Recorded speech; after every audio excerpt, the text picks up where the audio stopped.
Big Clean Color Real Brush Tip Markers. These are really amazing water-based markers, and they basically changed my crafty life. And if you've ever used them, I think you would feel the same way too.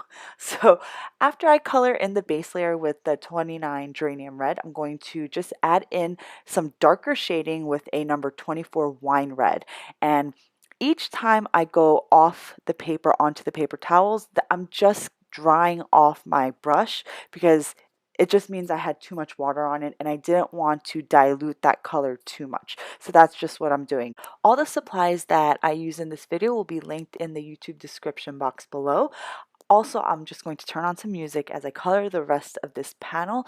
And don't worry, all the zig markers that I've used, the titles or the names will pop up on the screen as I use them. So enjoy the music, guys.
Once I finish coloring everything in, I'm going to die cut all of the floral elements with the coordinating die cuts that are available in the shop now. So after I run the entire panel through my die cutting machine and after I die cut everything, it took a while because there were some extra leaves. I'm going to start blending my background panel. Now I'm starting with our Lofty Mint ink. It's a really gorgeous light minty ink, and I'm using a mini ink blender, and I'm just going to sponge on some color, and I'm going from the edge to kind of the middle of the paper, but I'm not going to blend too much ink towards the middle because I want there to be a really nice gradation. I really want the middle portion of that panel to stay as light as I possibly could without being too white, I guess. So I want the middle portion to be white, and then there's going to be that blending on both sides of that white. So after I finish blending the Lofty Mint, I'm going to just sponge a tiny bit of our bright emerald dye ink to the edges, as you see here. But again, I'm not going to ruin that Lofty Mint portion. After I finish blending my mint, I'm going to clean off my craft mat, and then I'm going to blend some rose quartz dye ink on the opposite side. You want to make sure that you clean off your craft mat because then you're going to end up with a muddy mess on your card panel.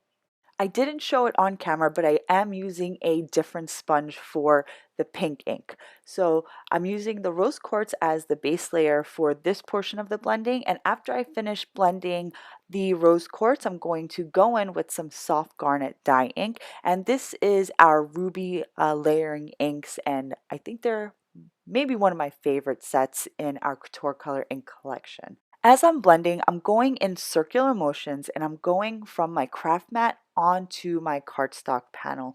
You never want to go directly onto your card panel after you've sponged on the ink onto your blending tool, because then you're going to leave some harsh edges on your cardstock, and you don't want that. So after I finish blending my mint and my pink or rubies, I'm going to smush on some white pigment ink. This is our Hampton White pigment ink. I smushed it on an acrylic block, and then I add a tiny bit of water from my aqua brush, and I'm just going to start flicking the brush off of the block onto my panel.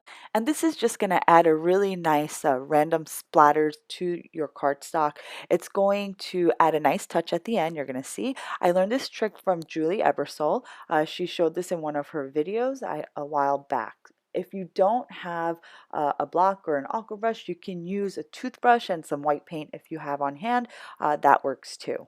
If you've never tried this technique before, I would suggest that you practice on some scratch paper beforehand and not on your finished blended panel, so that you know exactly how much force you should apply as you're flicking your paintbrush. So next I'm just going to cut out an A2 size glossy fine silver glitter panel, and this is created from our adhesive paper, and this is actually going to go right on top of my side folding A2 size card base. I'm using 110-pound cardstock here for my base, since that blended panel is a little bit wet from the splatters. I really love our glossy fine glitter papers. The glitter doesn't rub off at all, and it is super glossy, and the finish is just really beautiful. So after I applied that glossy fine glitter panel over onto the card base, I'm going to assemble my poinsettias and the foliage, and I'm just gluing on the different elements onto each other. Some of my pine tree sprigs, as you see here in the video, are kind of cut off as I had emboss them on the edges of my cardstock earlier, but you're not going to be able to see those cut edges as I adhere them down onto my blended panel, because those cut edges are going to be covered by the poinsettia. So I didn't think it was a big deal that I didn't fully emboss those pine sprigs. Before I glued down my elements, I did trim my blended panel a tiny bit on the top and on the side so that the glitter card base will show through later on. Next, I stamped the sentiment, which is from our holiday confetti set. I stamped it in our noir dye ink, and I used my Missy to help me position